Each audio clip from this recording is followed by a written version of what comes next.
sampai sekarang. Saya tugas di Mekah 2010, menerima jemaah haji yang pertama. Begitu datang sholat, Masya Allah, isyanya sholat di situ, Allahu Akbar. Imamnya disirkan, Alhamdulillahi Rabbil Alamin. Imamnya Muhammadiyah sendiri. Masya Allah. Begitu sholat subuh, imamnya nggak kunut. Lengkap sudah itu. Apa saya bilang kan semalam Muhammadiyah kan yang nggak kunut. Padahal nggak ada Muhammadiyah, nggak ada NU dari zaman Nabi, Masya Allah. Dan yang paling hebat, dua pendiri ormas besar itu bersaudara dan belajarnya sama-sama. Sama-sama berangkatnya bareng, satu nasab yang sama, belajar di satu guru yang sama, kembali yang sama, punya misi yang berbeda. Yuk kita buktikan. Saya agak panjangin sebentar nih ya.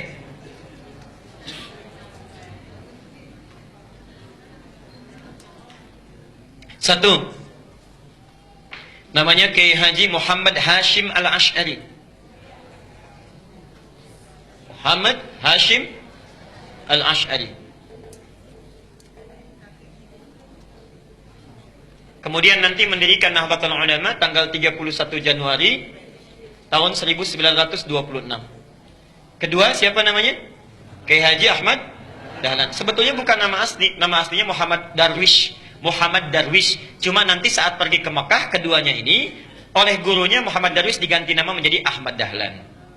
Ahmad Dahlan mendirikan Muhammadiyah tanggal 18 November tahun 1912.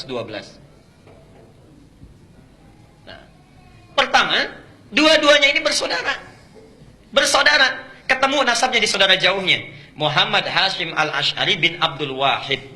Bin Abdul Wahid. Bin Abdul Halim. Abdul Halim nama aslinya Pangeran Bernawa. Pangeran Benawa. Bin Abdurrahman. Abdurrahman nama aslinya Sultan Hadiwijaya. Dikenal dengan Joko Tingkir. Bin Abdul Fattah. Bin Abdul Aziz. Bin Abdullah. Bin Maulana Ishaq. Siapa Maulana Ishaq itu? Bapaknya Raden Ainul Yakin yang dikenal dengan Sunan Giri. Bertemulah nasabnya di Maulana Ishaq.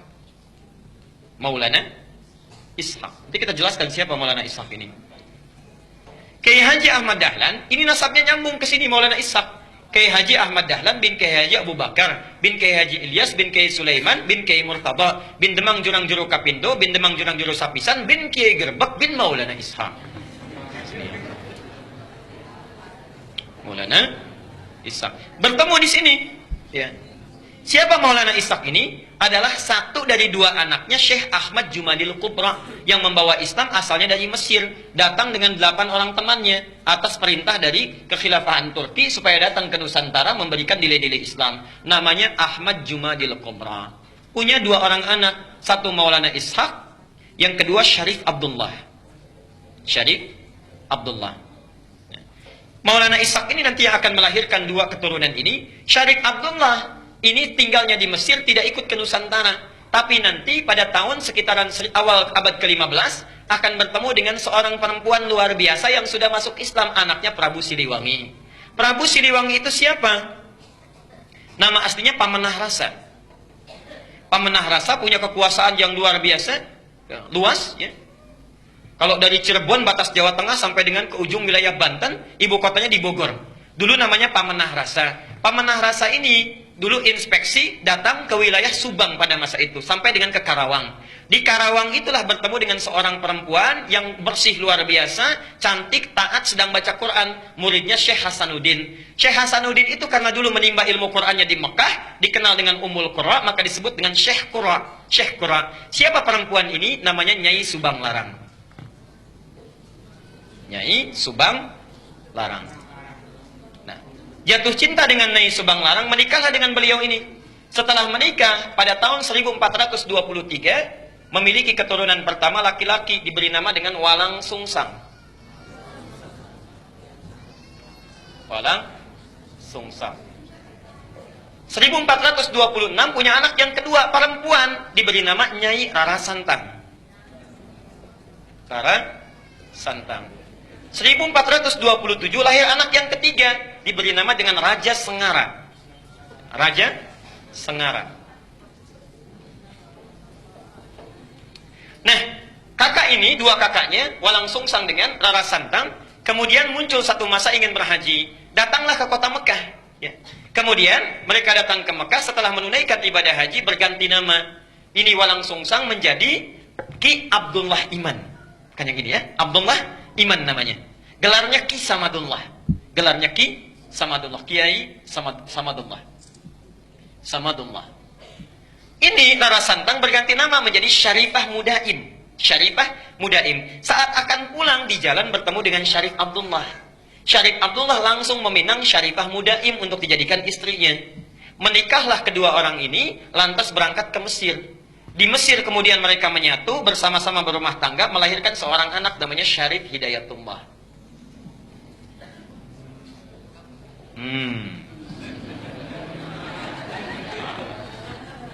20 tahun belajar di sini, belajar dengan Syekh Ibnu Athaillah Al-Iskandari, belajar dengan ulama-ulama besar, sampai setelah matang kembali dia akan menengok kakeknya datang ke Prabu Siliwangi. Ya. Karena kakeknya tinggal di wilayah Jati, diberikan kekuasaan di situ, diangkatlah dan dikenal dengan Sunan Gunung Jati di kemudian hari. Itulah Syarif Hidayatullah, keturunan dari sini. Sedangkan Ki Samadullah pergi ke satu wilayah dikenal dengan Lemah Wungkuk. Minta izin pada bapaknya untuk memajukan wilayah itu. Di Lemah Wungkuk itu, Masya Allah, itu etnisnya campuran. Ada orang Cina, orang Arab, orang lokal, masih belum bagus. Minta izin supaya ditata. Campuran dalam bahasa lokal itu disebut dengan caruban. Oh, caruban. Begitu datang ke sini, ya, dikelola, dirawat dengan baik sampai tumbuh pesat luar biasa. Masya Allah, tiba-tiba melihatlah seorang anak perempuan, putri dari seorang pembesar Syah Bandar namanya Ki Gedeng Alang-Alang, punya putri namanya Nyai Kencana Larang. Kencana Larang. Ya. Menikah dengan Kencana Larang. Setelah menikah, untuk mengabadikan namanya maka disebut dengan Caruban Larang, Caruban Larang, Caruban Larang. Lisan orang sana menyebut Caruban, Caruban, Caruban, berubah sekarang menjadi Cirebon, Cirebon, Cirebon, Cirebon. Nah, muncul Cirebon.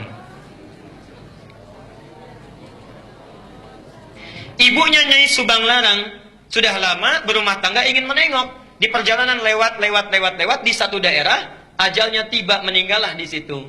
Untuk mengenang sampai sekarang disebut dengan daerah Subang. Orang Subang belum tentu tahu itu. Nah, ya. Nah, terus apa cukup? Jadi muncul Cirebon.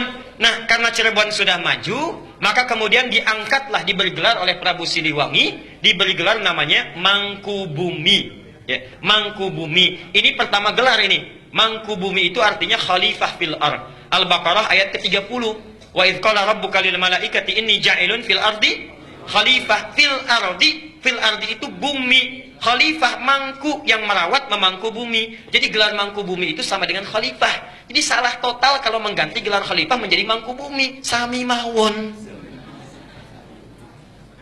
Khalifah itu ya mangku bumi. Itulah pertama kali gelarnya diberikan. Nah, yang ingin saya sampaikan, itu satu keturunan yang sama dari Ahmad Jumadil Kubra, punya anak itu. Kisah ini bukan fiktif, bisa dibaca.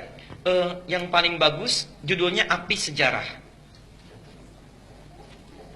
Ada 2 jilid, karya sejarawan muslim namanya Ahmad Mansur Suryanegara. Ahmad Mansur Suryanegara yang dari Bandung. Jilid yang pertama warnanya hitam, halaman 148. Itu dimulai di situ kisahnya. Yang punya bukunya silahkan. Nah, apa hubungannya dengan yang paling atas?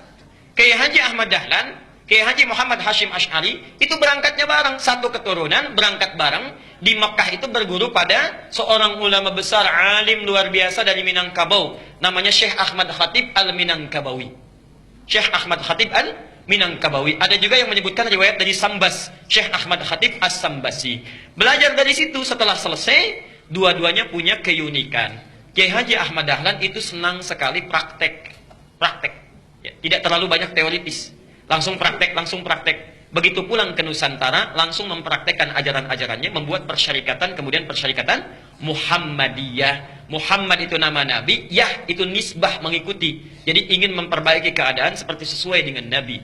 Bikin rumah sakit, bikin sekolah, dan sebagainya. Praktek dakwah.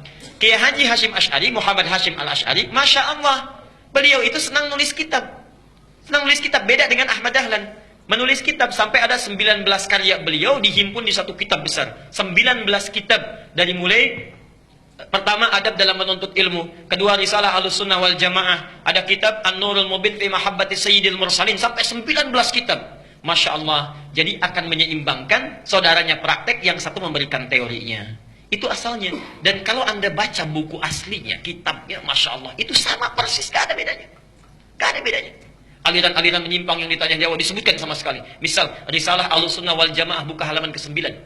Faslu awal zuhuril bid'ah fi ardi Jawa wal mubtadi'ina fiha. Pasal menerangkan tentang awal munculnya bid'ah di tanah Jawa dan siapa tokoh-tokohnya. Bid'ah yang dimaksudkan bukan fikih tapi akidah.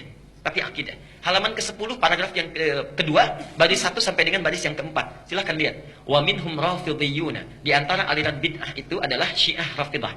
Syiah, ya. Beliau langsung menyebutkan, bukan saya. Beliau langsung yang menyebutkan. Asalnya semua Sunni, kata beliau itu, semua Sunni. Cuma terjadi di tahun 1333 Hijrah sama dengan 1909 Masehi. Datang tiba-tiba entah dari mana, ada satu aliran disebut dengan Syiah. Pekerjaannya yasubbuna sayyidana Abu Bakr wa Umar radhiyallahu anhuma. Seringkali mencela dua sahabat Nabi, yaitu Abu Bakar dan Umar. Disebutkan dalilnya, hadisnya. Kemudian halaman yang ke-11-nya, wa minhumul abahiyuna, ada aliran kepercayaan abal-abal, abahiyun, semua boleh. Siapa mereka? Yang merasa dekat dengan Allah, wasafa qalbuhu, hatinya merasa sudah bersih, jernih. Sehingga kalau sudah bersih jernih itu tidak berlaku ketentuan dan larangan. Jadi kalau nggak sholat pun nggak apa-apa karena sudah dekat dengan Allah. Gelarnya tinggi, Pak Kiai. Pak Kiai kok nggak sholat ya? Kan sudah adzan. Jasad bapak bersama adik, tapi roh bapak sedang sholat. Nah itu diantara yang kacau itu ya. Jadi larangan nggak berlaku karena sudah dekat dengan Allah. Ini penyimpangan langsung disebutkan di Quran surah ke-2 ayat 80 Al-Baqarah. Ya. Ada lagi aliran yang reinkarnasi tanasukhil arwah. Ya. Bahkan ada jahlatul mutasawwifah, orang sufi yang paling bodoh. Orang sufi yang paling bodoh disebutkan oleh beliau. Siapa itu? Itu yang mengaku menyatu dengan Tuhan. Mengaku dengan Tuhan. Allah sedang menyatu dengan dirinya, manunggaling kaulah Gusti. Siapa kamu? Saya adalah Allah. Allah sedang apa? Allah sedang makan. Nah itu sudah lain. Jadi itu diantara kitab-kitab beliau. Nah, jadi tidak ada bedanya. Kisah yang terakhir yang ingin saya tutup, satu kali muridnya Kiai Haji Hasyim Asy'ari itu berkunjung ke Kauman ke Jogja. Karena Ahmad Dahlan pulang ke Kauman, Hasyim Asy'ari pulang ke Tebu Ireng ke Jombang. Datanglah dari Jombang itu, kemudian ke wilayah Kauman, dilihat di situ. Kok ini beda ya katanya. Balik lagi ke Tebu Ireng.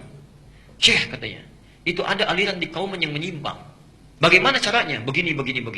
Siapa orangnya? Namanya sekian. Ciri-cirinya bagaimana seperti ini? Itu bukan menyimpang. Itu saudara saya. Bantu sana balik lagi. Masya Allah. Ketika membantu balik lagi, kemudian sampai di situ berumah tangga, punya anak namanya Ahmad Azhar Bashir. Sampai kemudian jadi pimpinan pusat Muhammadiyah. Yang digantikan oleh Amin Rais. Digantikan oleh Syafi'i Ma'arif. Digantikan bin Samsudin. Agustus nanti mau muktamar itu.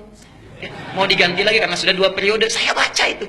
Saya baca, jadi saya tahu itu. Ya, sama juga NU juga begitu, sama sampai sekarang sampai Aqil Siraj. Ya, Hasyim Muzadi digantikan Aqil Siraj, sekarang mau nyalon lagi yang kedua itu. Ya, jadi insya Allah baca.